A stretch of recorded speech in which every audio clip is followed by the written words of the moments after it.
Okay, let's unpack this. You know that feeling when you're faced with a stack of information on a new topic, articles, notes, maybe even some dense research, and just getting a solid grasp feels like climbing a mountain. Oh, yeah, it can be overwhelming. Totally.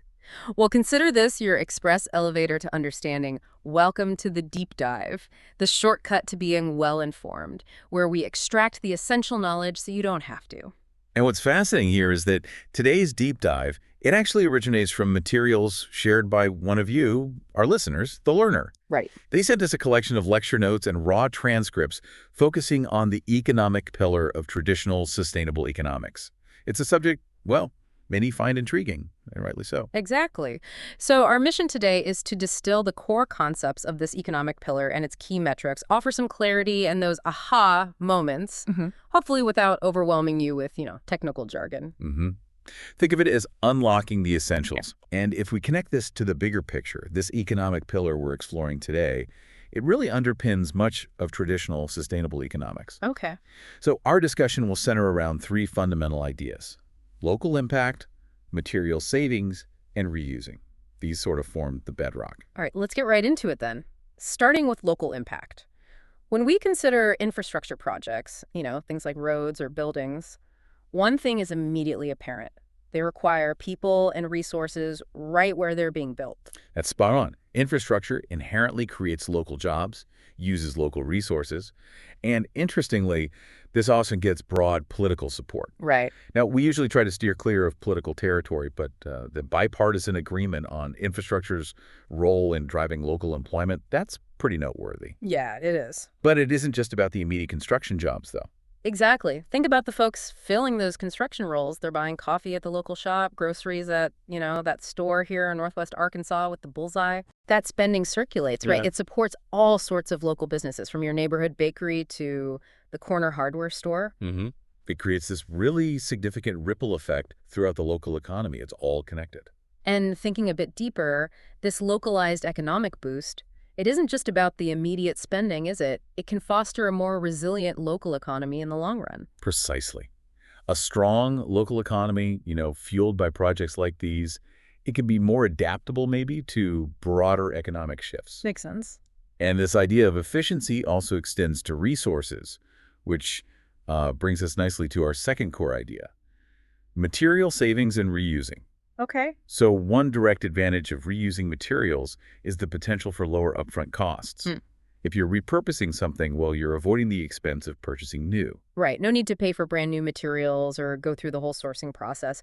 Plus, if you can use materials that are already nearby, you drastically cut down on transportation costs. Yeah, and the logistics too. Exactly. Less hauling around means less fuel, less wear and tear on roads. The savings really start to add up. It's not just the material cost itself. Absolutely. And beyond those direct cost savings in materials and transport, reusing materials leads to less on-site waste. Good point. You're keeping perfectly good items out of the waste stream. And this not only saves on disposal fees, but also cuts down the volume going to landfills. Right. And just like we saw with local impact, these initial benefits, they have a kind of cascading effect, leading to further economic advantages down the line.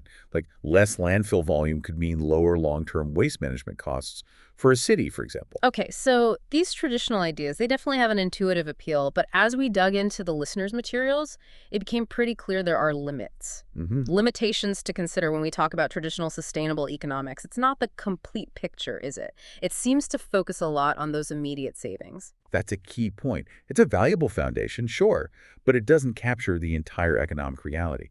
One significant limitation is that primary focus on the raw initial costs. Yeah, just the price tag right now. Exactly.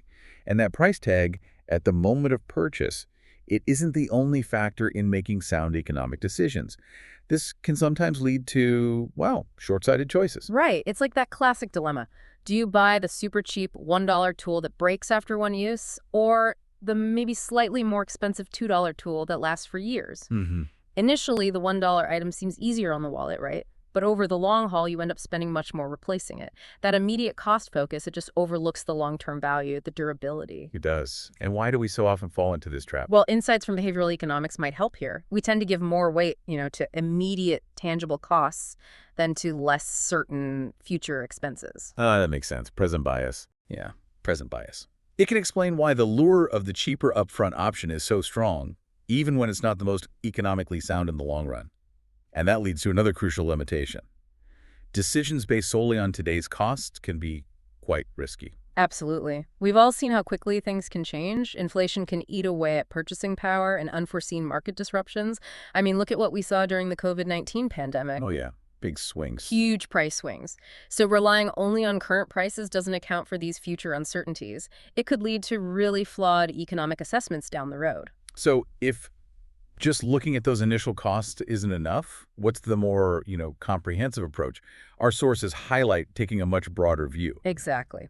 The most impactful aspect of the economic pillar in sustainability seems to be considering the entire lifespan of a project. A whole life cycle. Right. Moving beyond just that first price and accounting for all the costs and benefits, too, that accumulate over the whole life of whatever we're building or using.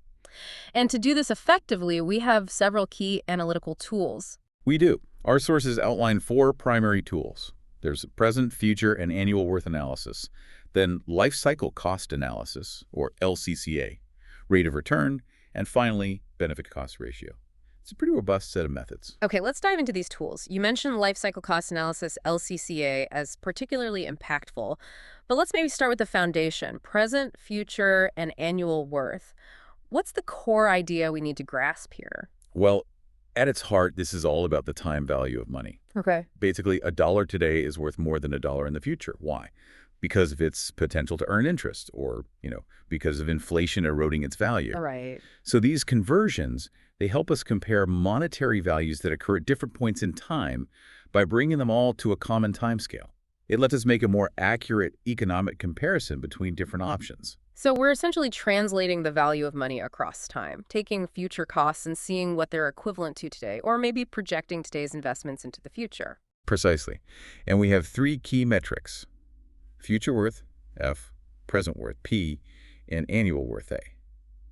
Let's start with converting future worth to present worth, basically, figuring out what a future cost or benefit is worth in today's dollars. Okay, that seems really useful. Yeah, and understanding present worth isn't just about budgeting. You could argue it's about making truly equitable decisions across generations, ensuring future costs aren't unfairly discounted. Makes sense. If we know we'll have a major maintenance expense in 20 years, it's crucial to understand its equivalent value today to make informed decisions now. How do we calculate that? Okay, the formula is P equals F times PF. It's often written as P equals F divided by 1 plus I to the power of N. Okay, unpack that a bit. Sure. I is the interest rate expressed as a decimal, and N is the number of years in the future. Got it. Think of it as accounting for the interest you could have earned if you had that money today instead of in the future. So its value today is slightly less. The benefit is it allows us to directly compare costs or revenues occurring at different future times, all in today's terms. So we can assess the present-day financial impact of, say, long-term maintenance obligations. Got it. So that's bringing future money back to the present. What about going the other way, present worth to future worth? When would we use that? Right. So the notation there is F equals P times FP, or F equals P times 1 plus I to the power of N. Just flipping it around. Basically, yes. Oh. This is useful for projecting the future value of current investments, considering factors like interest or inflation. It's valuable for financial planning, understanding how our savings or investments might grow over time. Okay, we've covered present and future. Now, annual worth. How does that fit in? How does that help us? Annual worth, A, converts monetary values to a uniform annual amount over a specified period. This is particularly useful for budgeting and comparing alternatives that might have different lifespans. It puts them on an equivalent annual cost basis. Ah, okay, so it smooths things out year over year. Exactly. And we have a few different annual worth conversions. Lay them on us. Okay, briefly.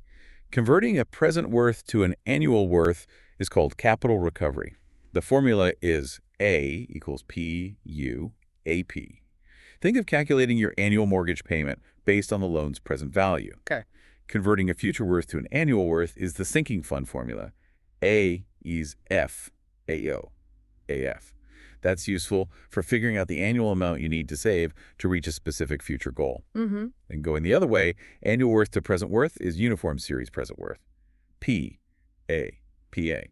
Helpful for finding the total present value of a series of equal annual payments. Right. And finally, annual worth to future worth is uniform series amount, FSAUFA, used to calculate the future value of a series of equal annual investments. That's a helpful breakdown with the practical applications. So for all these conversions, the key is really understanding the interest rate I and the time period N. Those are the crucial inputs. These tools really allow us to make apples-to-apples comparisons of financial flows across different time frames, don't they? Exactly. And they are absolutely fundamental for more complex analyses like life cycle cost analysis or LCCA, which maybe we should delve into now. Yeah, let's do that.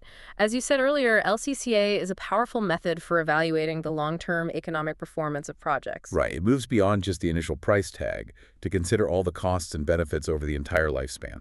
So when we talk about the life cycle, what are the typical stages we're looking at? Does it vary? It does vary slightly depending on whether we're looking at a manufactured product like aggregate or steel or an infrastructure project like a bridge or a road. Okay. For manufactured products, it typically includes material extraction, material processing, manufacturing, product use, which includes maintenance, end of life, and then reuse or disposal. And for infrastructure? For infrastructure, it's similar but tailored. Site development, material manufacturing, infrastructure delivery and construction, infrastructure use, again, including maintenance and rehabilitation, end of life, and reuse or disposal. You mentioned earlier that clearly stating assumptions is crucial in LCCA. Why is that so important? Can you expand on that? Absolutely. It's critical because the outcome of the LCCA heavily relies on these assumptions. Things like the expected lifespan of materials, future maintenance needs, the discount rate we use. Right. Being totally transparent about these assumptions ensures the analysis is credible. It also makes sure that different alternatives are compared fairly. If we assume, say, a longer lifespan for one material over another without good justification, the LCCA results will obviously be skewed. That makes perfect sense. You need to lay your cards on the table. Exactly. And looking at those stages, especially that end-of-life stage, that's where we really see the connection to sustainability concepts like recycling and reuse. Right? Absolutely. That's a key link. Recycling, for instance, takes materials from the end-of-life stage, stage 5, back to material processing, stage 2. Think about steel. A huge amount of steel in North America gets recycled. That saves enormous amounts of energy and resources compared to making new steel from iron ore. Asphalt's another example, though maybe with more room for improvement in recycling rates. And what about remanufacturing? Remanufacturing involves taking end-of-life products back to a manufacturing stage, stage 3, to create new products but with significant material reuse. Think about preserving historical building facades while building new structures behind them, like they did with the Overture Center in Madison. Ah, interesting example. And reuse. Reuse is taking materials or components from the end-of-life stage, stage 5, and directly using them again, perhaps in a different application, which is stage 4, product or infrastructure use. Okay.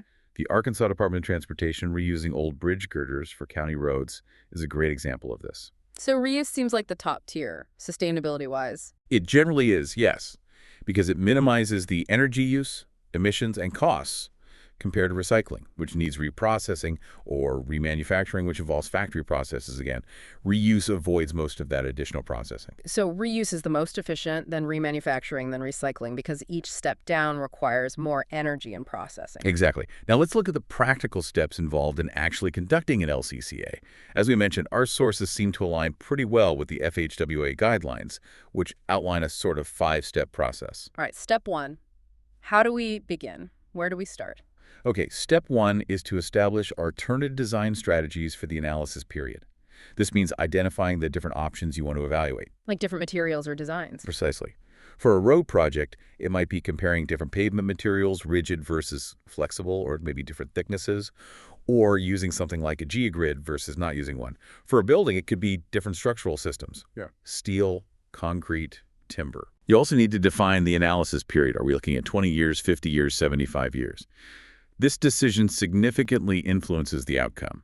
And you need to consider their expected performance periods. How long will each option last? and the timing of any anticipated maintenance or rehabilitation activities. Predicting those future needs and costs sounds like a major challenge. It absolutely is. It's one of the trickiest parts of LCCA, but it's essential for a meaningful comparison. Okay, so we've identified our options, defined the time frame, and tried to anticipate their long-term performance and maintenance needs. What's step 2? Step 2 is to estimate the costs associated with each alternative over that defined analysis period.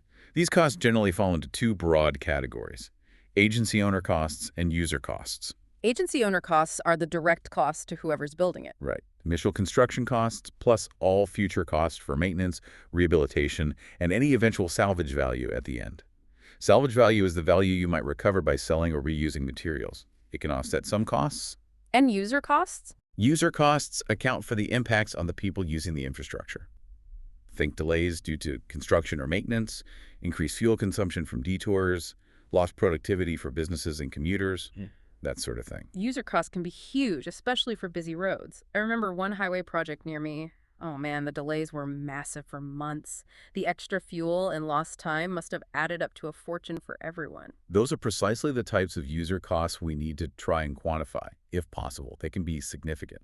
So step 3 then involves computing the life cycle costs, the LCC, for each alternative. Okay, and this is where the present worth stuff comes back in. Exactly. This is where we use those present worth concepts we discussed earlier to bring all those future costs, maintenance, rehab, even the salvage value, back to their equivalent value in today's dollars. So we're discounting those future costs to reflect the time value of money. What's the formula we use here? The basic formula looks something like this. LCC equals the initial cost plus the sum of all discounted maintenance costs over time, plus the sum of all discounted rehabilitation costs over time, minus the discounted salvage value at the end. So mathematically. LCC, initial cost plus cured maintenance costs, 1 plus IT, plus your rehabilitation costs, 1 plus IT. Salvage value, 1 plus IN. Okay, let's break that down. I is the discount rate, like the interest rate. Yes, the discount rate, IAT, is the specific year in which the maintenance or rehabilitation cost occurs. And N is the final year of the analysis period, the year you calculate the salvage value for. And the salvage value is subtracted because it's like getting some money back. Right, it represents a potential future benefit or recovered cost.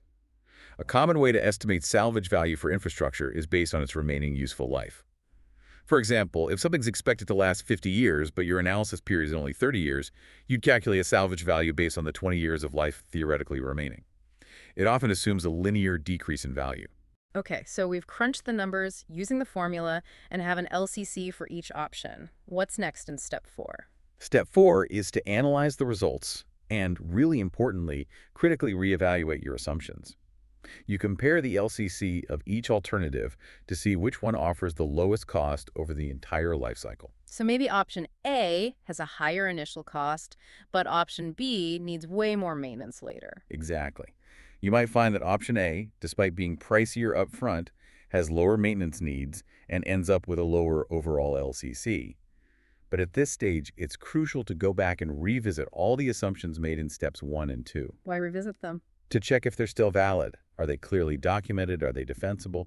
Sensitivity analysis can be really valuable here too. That's right. Seeing how the LCC changes if you tweak key assumptions, like the discount rate or the expected lifespan. It helps understand how robust your results are. Are they heavily dependent on one shaky assumption? So it's not just about getting a number, it's about understanding how sensitive that number is to the assumptions baked in. Makes sense. And step 5. Step 5 is basically to make a decision based on the LCCA. You consider the quantitative results, the LCC numbers, but also any qualitative factors that might not have been fully captured in the cost estimates. Like maybe environmental impacts not easily monetized or community preference? Potentially, yes. It's about selecting the design strategy that offers the best overall long-term value, given the project's objectives and constraints. And transparency in reporting the whole LCCA process and its findings is essential for stakeholders.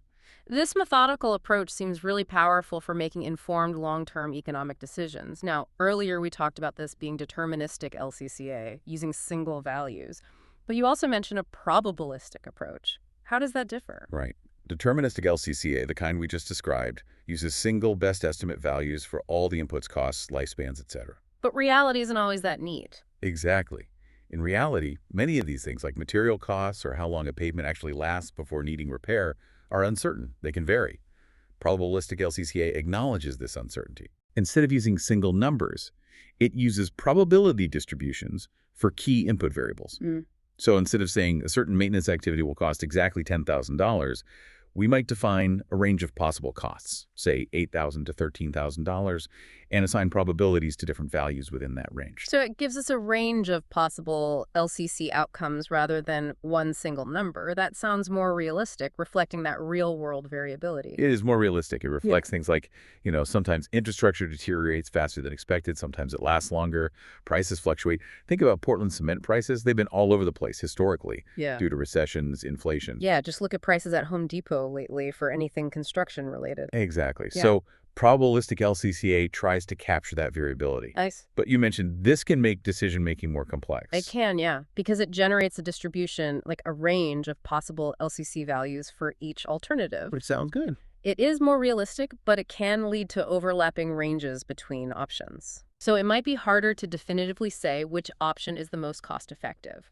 Option A might have a lower average LCC, but its range of possible outcomes might overlap significantly with option B's range. Okay, I see the problem. This is where concepts like confidence levels come in. You might say, we are 95% confident that the LCC of alternative A will be lower than alternative B. But maybe not 99% confident. Right. At a higher confidence level, the ranges might overlap more, making the choice less clear-cut.